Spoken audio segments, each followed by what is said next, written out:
بڑھاتے ہوئے برادر شیخ حسن سے درخواست کرتا ہوں کہ وہ رمضان، قرآن اور تبدیلی و تفکر اس موضوع پر اظہار خیال کرے۔ برادر شیخ حسن۔ جزاک اللہ خیر۔ اعوذ باللہ من الشیطان الرجیم، بسم اللہ الرحمن الرحیم، الحمد للہ رب العالمین، والصلاة والسلام علی اشرف الانبیاء والمرسلین وعلی آلہ وصحبہ اجمعین، اما بعد۔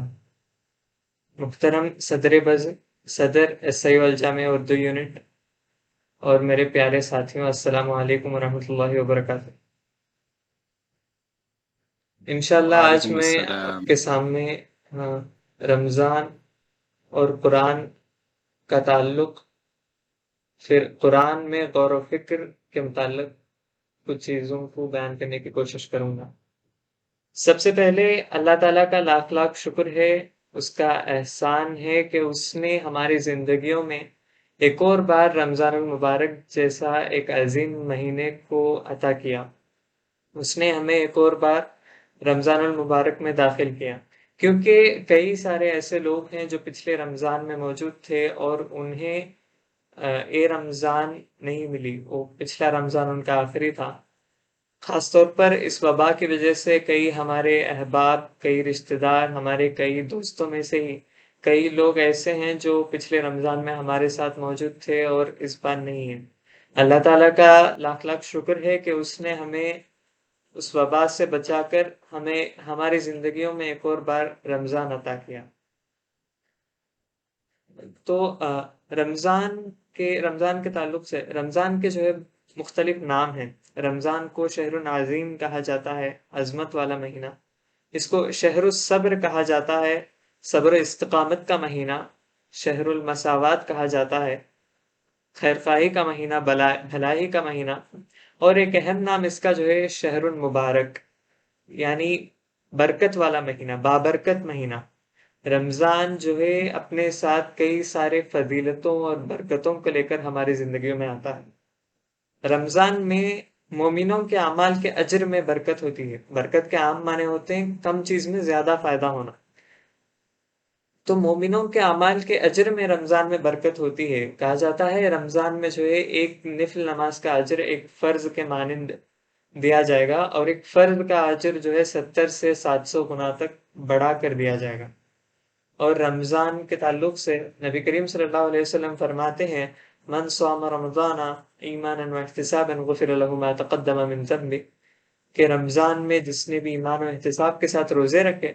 اس کے پچھلے سارے صغیرہ گناہ معاف کر دیے جائیں۔ یہ بہت عظیم موقع ہے، یہ بہت برکت والی بات ہے کہ اس کے اندر روزے رکھنے سے، اس مہینے کے اندر روزے رکھنے سے ہمارے سارے صغیرہ گناہ جو ہے معاف کر دیے جاتے ہیں۔ اس کے علاوہ رمضان میں کئی سارے ایسے اوقات ہیں جس کے اندر ہم اللہ سے بہت قریب، ہم اپنے آپ کو اللہ سے بہت قریب پاتے ہیں۔ رمضان میں ہم سحری کے لیے اٹھتے ہیں، سحری سے پہلے تہجد کا وقت ہوتا ہے، رات کا آخری وقت، جس میں اللہ تعالیٰ پہلے آسمان میں اتر کر جو ہے یہ پکارتا ہے کہ کون ہے پکارنے والا جس کا میں جواب دوں۔ اور پھر رمضان میں افطار کا وقت جو ہے بہت برکت والا ہوتا ہے۔ افطار سے پہلے جو دعا کرتے ہیں، کہا جاتا ہے کہ روزے دار کے لیے افطار کا وقت جو ہے اللہ تعالیٰ روزے دار سے بہت قریب رہتا ہے۔ اسی طرح رمضان کے برکت کی ایک واضح مثال سحری کی ہے۔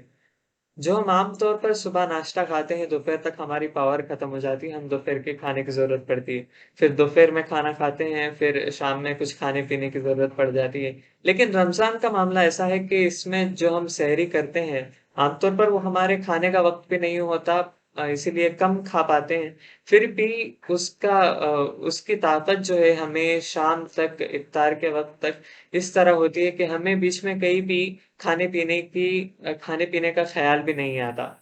ہماری زندگی ہم گزارتے ہیں، پھر بھی کھانے پینے کا خیال تک ہماری زندگی ہمیں نہیں آتا۔ رمضان جو ہے اتنی سارے برکتوں اور فضیلتوں سے بھرا ہوا ہے۔ اب یہ رمضان جو ان سارے برکتوں اور فضیلتوں سے بھرا ہوا ہے، ہمیں چاہیے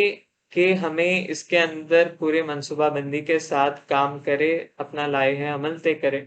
اور جو ہے اس کے ہر وقت کو، ہر موقع کو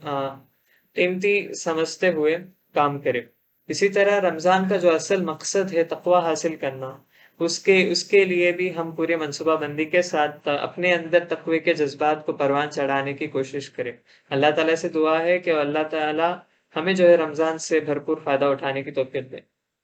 اس کے بعد رمضان اور قرآن کا تعلق۔ یہ جو رمضان، یہ جو برکتوں سے بھرا ہوا، نعمتوں کے ساتھ جو ہماری زندگی میں آتا ہے، اس مہینے کا جو جوہر ہے، اس مہینے کی جو روح ہے، اس مہینے کا جو اسپرٹ ہے، وہ قرآن مجید ہے۔ جس طرح اللہ سبحانہ وتعالیٰ فرماتا ہے سورہ بقرہ میں، شہر رمضان الذی انزل فیہ القرآن، کہ رمضان کا مہینہ جس کے اندر قرآن نازل کیا گیا ہے، ھدی للناس وبینات من الھدی والفرقان فمن شہد منکم الشہر فلیصم، بس جس نے بھی اس مہینے کو پا لیا وہ روزہ رکھے۔ اسی طرح رمضان کا قرآن سے ایک اور تعلق اس طرح بن سکتا ہے کہ اللہ تعالیٰ فرماتا ہے شہر رمضان الذی انزل فیہ القرآن، رمضان کے مہینے میں اللہ تعالیٰ نے قرآن کو نازل کیا اور ہمیں حکم دیا فلیسم، کہ جس نے بھی رمضان کو پالے وہ اس کے اندر روزہ رکھے۔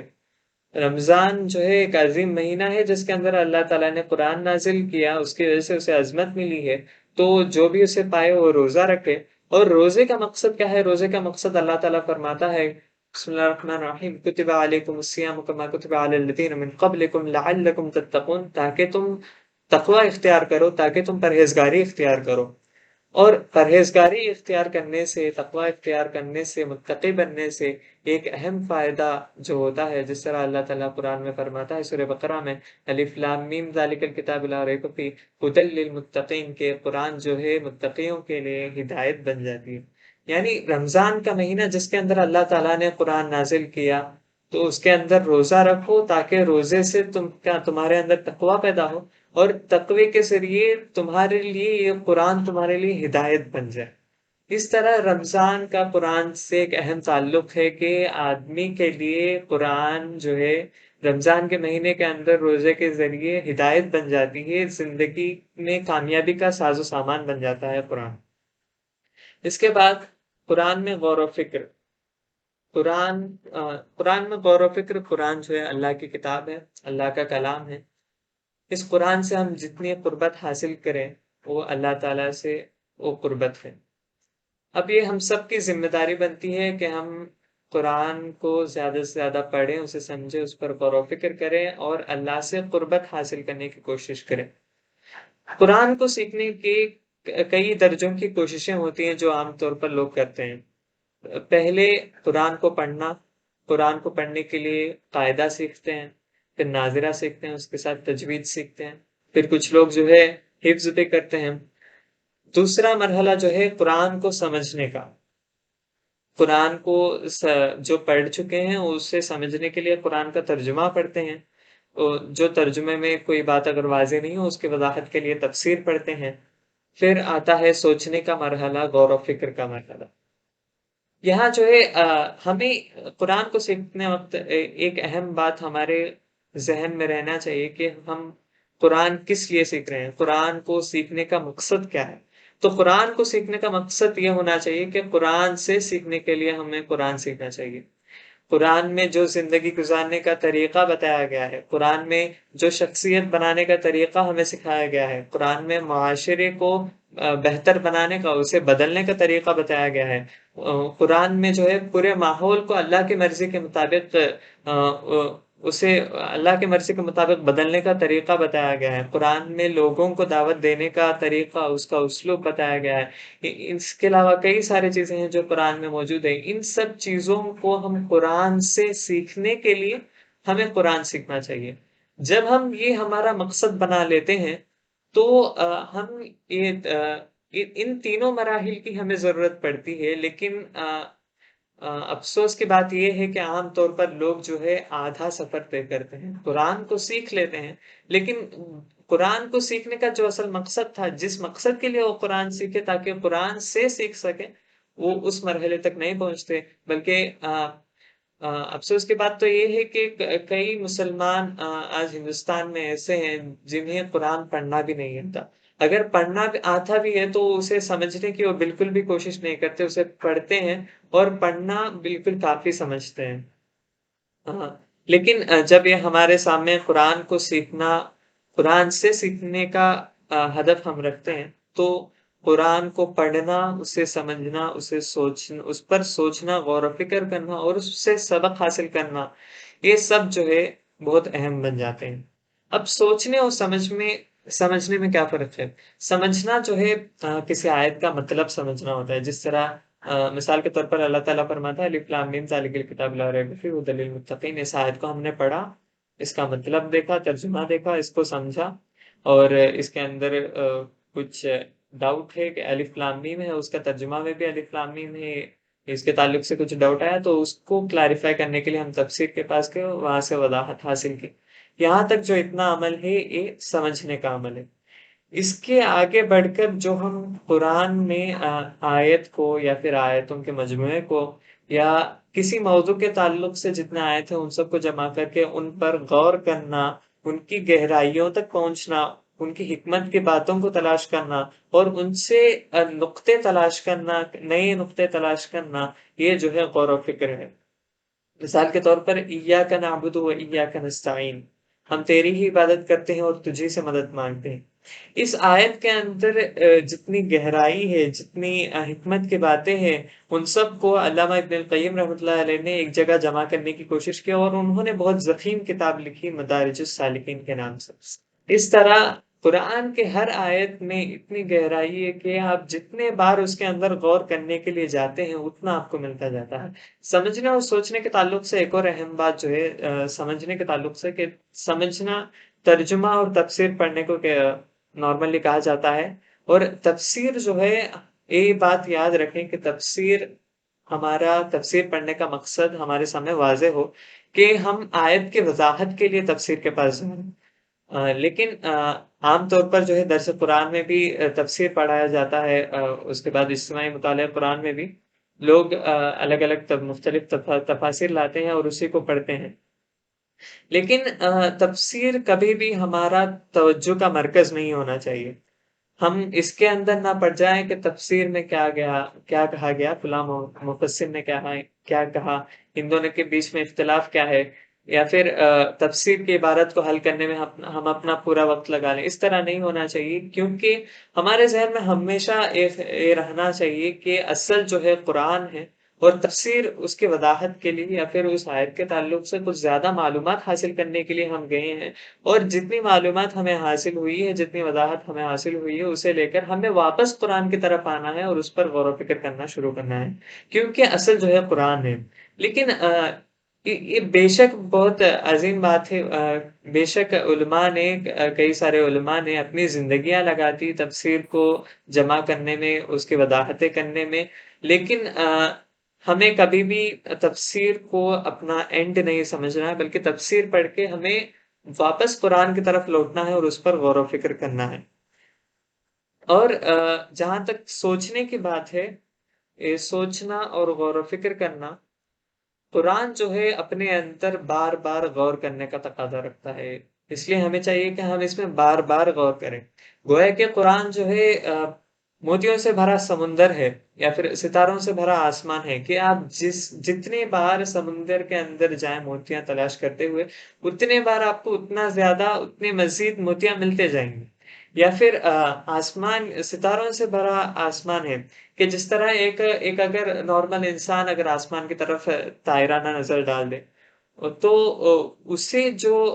اس نظر سے حاصل ہوتا ہے وہ اتنا نہیں حاصل ہوتا جتنا اس بندے کو حاصل ہوتا ہے جو رات رات بھر جو ہے آسمان کی طرف، آسمان کے ستاروں کے اندر غور و فکر کرتے گزارتا ہے۔ اس طرح یعنی قرآن کے اندر ہمیں چاہیے کہ ہم بار بار غور کریں، بار بار غور و فکر کریں، بار بار چیزیں تلاش کریں۔ ہم جتنا غور کرنے کی کوشش کرتے ہیں اتنا ہمیں قرآن سے حاصل ہوگا۔ اب بار بار غور کرنے کی شکل کیا ہے، کہ ہم جو ہے پہلے آیت کو منتخب کریں، یا آیتوں کے مجموعے کو منتخب کریں، یا کسی موضوع کے تعلق سے آیتوں کو جمع کر، کسی موضوع کو منتخب کر کے ان کے تعلق سے آیتوں کو جمع کریں، اور انہیں سمجھیں اور پھر انہیں ذہن میں دہراتے رہیں۔ ہم چلتے پھرتے لیٹے ہوئے ہیں یا پھر کوئی کام کر رہے ہیں تو ذہن میں اس آیت کو دہراتے رہیں۔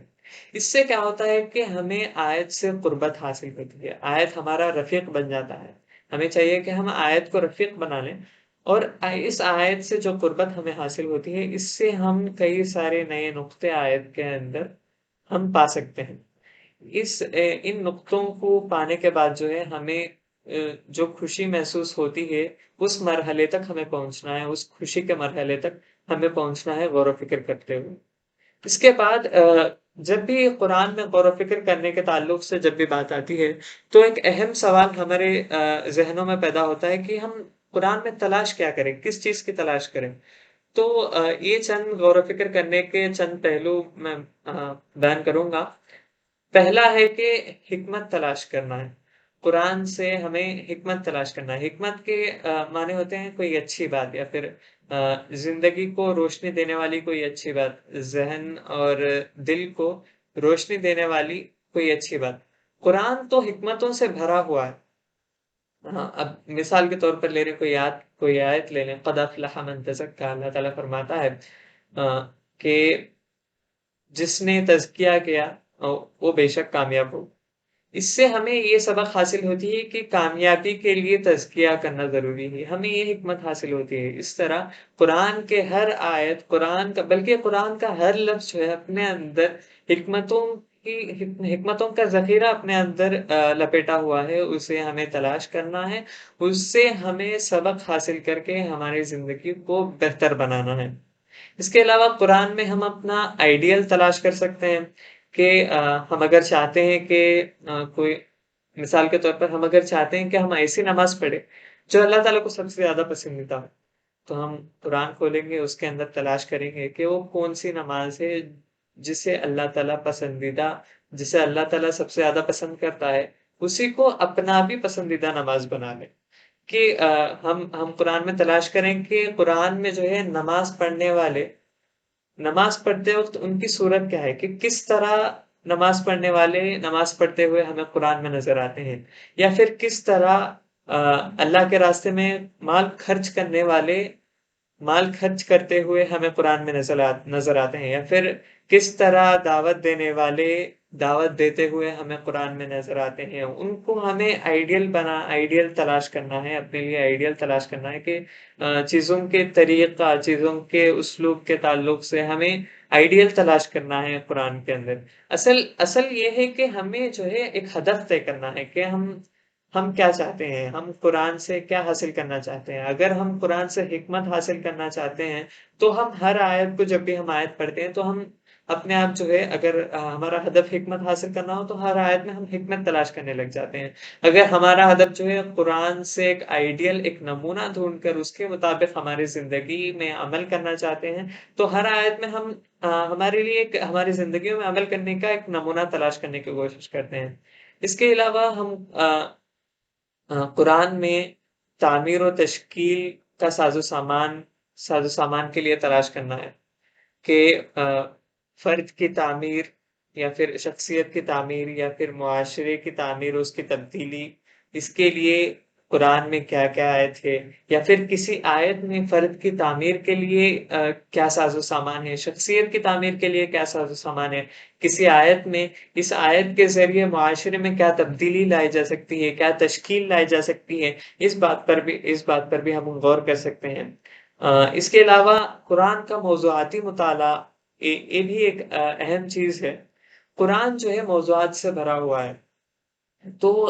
ہمیں جو ہے غور کرنا ہے قرآن میں، کسی قرآن کے موضوع کو لے کر اس کے اندر غور کرنا ہے، اور اس کے تعلق سے جتنے آیات تھے انہیں جمع کر اس کے اندر غور کرنا ہے، اور اس کے اندر جتنے نئی نقطے حاصل ہو سکتے ہیں انہیں حاصل کرنے کی کوشش کرنا ہے۔ اور یا پھر ایسا کر سکتے ہیں کہ ہماری زندگی کے جو موضوعات ہیں، زندگی کے جو حالات ہیں، انہیں جا کے قرآن میں ہمیں تلاش کرنا ہے، تاکہ ہم قرآن کے ذریعے ہماری زندگی کے ان موضوعات کو، ان حالات کو ہم جو ہے اس کے اندر عمل کر سکیں، اس کے اندر تبدیلی لا سکیں۔ اس کے علاوہ قرآن میں غور و فکر کرنے کا ایک جو ہے اہم پہلو قرآن کے اندر انطباقات کو تلاش کرنے کا ہے۔ انطباقات یعنی عمل کرنے کی مختلف صورتیں۔ مثال کے طور پر کوئی آیت ہے، مثال کے طور پر ہے وَآتِ ذِی الْقُرْبَى حَقَّهُ، کہ رشتہ داروں کو ان کے حقوق ادا کرو۔ تو ہمیں چاہیے کہ اس آیت کو ہم ایسا نہیں کرنا ہے کہ اس آیت کو پڑھ لیا اور اس سے گزر گئے، بلکہ اس کے اندر غور کرنا ہے کہ اللہ تعالیٰ نے ہمیں حکم دیا کہ رشتہ داروں کے ان کے حقوق ادا کرو، تو ہم حقوق ادا کرنے کے کتنی صورتیں ہو سکتی ہے؟ پرانے زمانے میں کتنی صورتیں تھیں، آج کے زمانے میں کتنی صورتیں ہو سکتی ہے، اور آگے آنے والے زمانے میں یا اس حقوق کی ادائیگی میں کیا کیا مشکلات پیدا ہو سکتی ہیں، ان مشکلات کو کس طرح حل کیا جا سکتا ہے، ان چیزوں پر بھی غور کر کے ہمیں جو ہے قرآن کے آیتوں سے انطباقات کو تلاش کرنا ہے، عمل کرنے کی مختلف صورتوں کو تلاش کرنا ہے۔ اس طرح یہ کچھ چند صورتیں ہیں، اس کے علاوہ کئی سارے پہلو ہو سکتے ہیں جس کے ذریعے ہم قرآن میں غور و فکر کر سکتے ہیں، قرآن میں جو ہے تدبر و تفکر کر سکتے ہیں۔ لیکن اہم بات جو ہے وہ یاد یہ رکھنا ہے کہ ہمارا ہدف کیا ہے، ہم کس چیز کی تلاش کے لیے ہم قرآن کھولیں۔ لیکن اگر ہمارے پاس کوئی ہدف پہلے سے طے نہیں ہے تو ہمیں چاہیے کہ ہم جو ہے حکمت تلاش کریں، یا پھر ان جو عام پہلو ہیں ان میں سے کوئی طے کر چن کر جو ہے اپنے غور و فکر کرنا شروع کریں۔ اب قرآن میں غور و فکر کرنے کے کیا فوائد ہیں، اس کے تعلق سے میں چند باتیں کر کے اپنی بات کو ختم کروں گا۔ سب سے پہلا ہے کہ قرآن سے ہماری زندگیوں میں روشنی ملتی ہے۔ یہ گویا اس طرح ہے کہ اومن کا نمیتن فاحییناہ، کہ قرآن کو پڑھنے سے ہمیں پہلے زندگی ملتی ہے، وجعلنا لہ نورا، پھر اس کو اللہ تعالیٰ نے نور بنا دیا اس کے لیے۔ اب وہ قرآن سے جو نور حاصل کرتا ہے، جو روشنی حاصل کرتا ہے، پہلے اسے زندگی ملتی ہے قرآن سے، پھر قرآن سے اسے روشنی ملتی ہے۔ اب وہ روشنی حاصل کرنے کے بعد ایسا نہیں ہے کہ وہ کسی غار میں جا کے بیٹھ کے اللہ سے عبادت کرنے لگ جائے، یا پھر کسی مسجد تک محدود رہ جا کے مسجد کے اندر بیٹھ کے صرف اللہ کی عبادت میں پوری زندگی گزار لے، بلکہ اللہ تعالیٰ فرماتا ہے یمشی بہ فی الناس، اس کے ساتھ، اس نور کے ساتھ جو ہے لوگوں کے درمیان چلے، یعنی لوگوں کے جو مسائل پیدا ہوتے ہیں انہیں اس روشنی کے ذریعے حل کرنے کی کوشش کرے، لوگوں کو اس روشنی کو بانٹیں۔ یہ قرآن سے جو روشنی ملتی ہے ایک اہم فائدہ ہے۔ اس کے علاوہ قرآن میں غور و فکر کرنے سے ہم بلندی کے مقامات حاصل کر سکتے ہیں، ہمارے خیالات بلند ہو سکتے ہیں، ہمارے افکار بلند ہو سکتے ہیں، ہمارے تعلقات بلند ہو سکتے ہیں، ہمارے اعمال بلند ہو سکتے ہیں، ہمارے اخلاق بلند ہو سکتے ہیں، ہماری زندگی ایک مکمل طور پر بلند ہو سکتی ہے، ایک کامیابی کی زندگی کی طرف ہم پلٹ سکتے ہیں۔ قرآن میں غور و فکر کرنے سے ایک اہم فائدہ ہے۔ اس کے علاوہ ہم جو دیکھتے ہیں کہ قرآن کو حفظ کرنے والوں کی یادداشت جو ہے بہت بڑھ جاتی ہے قرآن کو یاد کرنے کے بعد۔ اسی طریقے سے قرآن میں غور و فکر کرنے سے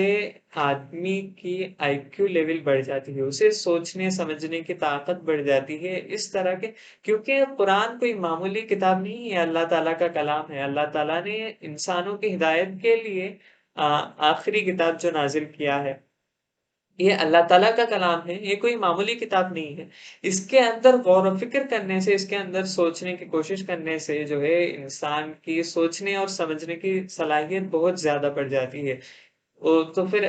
اس کے اندر غور و فکر کرنے سے انسان جو ہے معاشرے کے سمجھدار لوگوں کی فہرست میں، اول فہرست میں جو ہے اس کا نام آ سکتا ہے۔ اس کے علاوہ قرآن میں غور و فکر کرنے سے قرآن سے قربت حاصل ہوتی ہے۔ قرآن سے ہم جتنے قریب ہوں گے اتنا اللہ تعالیٰ سے ہماری قربت ہوگی، اور اتنا ہم اللہ تعالیٰ کے رحمت کو محسوس کر پائیں گے۔ یہ جو ہے ایک قلبی پہلو ہے کہ ہم اللہ تعالیٰ قرآن میں جو موضوعات آئی ہے انہیں ہم دل سے محسوس کریں، جہاں اللہ تعالیٰ کی رحمت کی بات آئی ہے انہیں ہم دل سے محسوس کریں، ہمارے دل جو ہے اس رحمت کو، اللہ کی رحمت کو محسوس کرے، اس کے ذریعے جو ہے ہمیں سکون حاصل ہوتا ہے ہماری زندگیوں میں، جو ہماری مشکلات ہمارے سامنے پیش آتی ہے تو ان کے مقابلے میں ہمیں جو ہے قرآن سے سکون حاصل ہوتا ہے۔ اس کے علاوہ جو سب سے اہم چیز ہے قرآن میں غور و فکر کرنے سے جو ہمیں حاصل ہوتی ہے وہ ہے زندگی کے امتحان میں کامیابی کے لیے اس کے اندر ساز و سامان ہے، بلکہ قرآن ہی ایک واحد راستہ ہے جس کے ذریعے زندگی کے امتحان میں آدمی کامیاب ہو سکتا ہو۔ زندگی جو ہے ہم جو ہے اپنی زندگی بدل سکتے ہیں قرآن کے آیات سے۔ حسن بصری رحمۃ اللہ علیہ فرماتے ہیں کہ قرآن کی ایک آیت جو ہے ایک آدمی کی زندگی پوری طرح بدل سکتی ہے، اور انہوں نے اس آیت کی تلاوت کی وَمَنْ أَحْسَنُ قَوْلًا مِّمَّنْ دَعَا إِلَى اللَّهِ وَعَمِلَ صَالِحًا، اور انہوں نے کہا هَذَا وَلِيُّ اللَّهِ وَأَحَبُّ إِلَى اللَّهِ عَلَى الْأَرْضِ،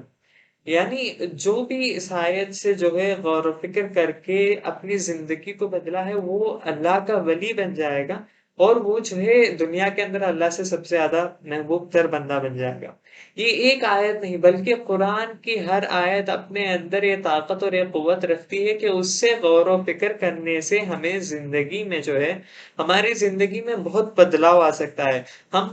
کوئی بھی اگر عام مسلمان ہے جو اپنے ذمہ داریوں سے غافل ہے، مثال کے طور پر وہ اگر کسی آیت کو لے لے اور اس پر غور و فکر کرنے لگے اور اس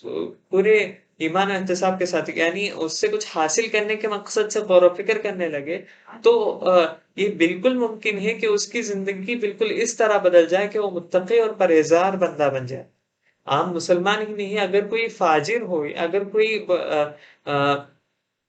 بہت زیادہ گناہ کرنے والا ہی کیوں نہ ہو، اگر وہ کسی قرآن کے کسی بھی آیت کو لے کے غور و فکر کرنے لگے اور اس سے جو ہے تبدیلی چاہے، تو بے شک اس کے اندر تبدیلی پیدا ہو سکتی ہے، اتنی تبدیلی کہ وہ بہت بڑا پرہیزگار اور متقی بندہ، ایک فاجر سے بہت بڑا پرہیزگار اور متقی بندہ بن جا سکتا ہے۔ اب قرآن کو پڑھنے کے تعلق سے کچھ اہم باتیں یہ تھی۔ اب ایک اہم بات یہ ہے کہ قرآن سے ہمارا تعلق کبھی بھی رسمی نہیں ہونا چاہیے، کبھی کسی روٹین کی طرح یا پھر رسماً ہمارا تعلق نہیں ہونا چاہیے قرآن سے، بلکہ قرآن سے ہمارا قلبی تعلق ہونا چاہیے۔ قرآن ہمیں رسماً پڑھتے رہیں یا پھر قرآن کا ترجمہ ہم رسمی طور پر پڑھتے رہیں، یا پھر رسماً ہم قرآن کی تفسیریں پڑھ کر ختم کرتے رہیں، یا پھر رسماً ہم درس قرآن کرتے رہیں، اس سے جو ہے ہماری زندگی سیدھی سادی گزر جائے گی، بے ضرر گزر جائے گی یا پھر کچھ ضرر کے ساتھ گزر جائے گی، لیکن کبھی بھی ہماری زندگی قرآن سے رسماً تعلق رکھنے سے ہماری زندگی قرآن کی زندگی نہیں بنے گی۔ اگر ہمیں ہماری زندگی کو قرآنی زندگی بنانا ہے تو قرآن سے ہمارا دلی لگاؤ، قلبی لگاؤ بالکل رسماً تعلق نہیں ہونا ہے۔ قرآن تبھی ہماری زندگی میں بدلاؤ لا سکتا ہے جب ہم ہماری زندگی کو قرآن کے حوالے کر دیں، قرآن کے آیات کو ہمارے اندر اترنے دیں، ہم اپنے آپ کو قرآن کے سامنے مطلب اس کے حوالے کر دیں، اس کے آیت کو جذب ہونے دے اپنے اندر، تبھی ہماری زندگیوں میں جو ہے بدلاؤ آ سکتا ہے۔ اللہ تعالیٰ سے دعا ہے کہ اللہ تعالیٰ ہمیں قرآن میں زیادہ سے زیادہ غور و فکر کرنے کی توفیق عطا فرمائے، اور ہمیں جو ہے اپنی زندگی کو ایک قرآنی زندگی بنانے کی توفیق عطا فرمائے۔ اقول قولی ھذا واستغفر اللہ لی ولکم اجمعین واستغفروہ انہ ھو الغفور الرحیم۔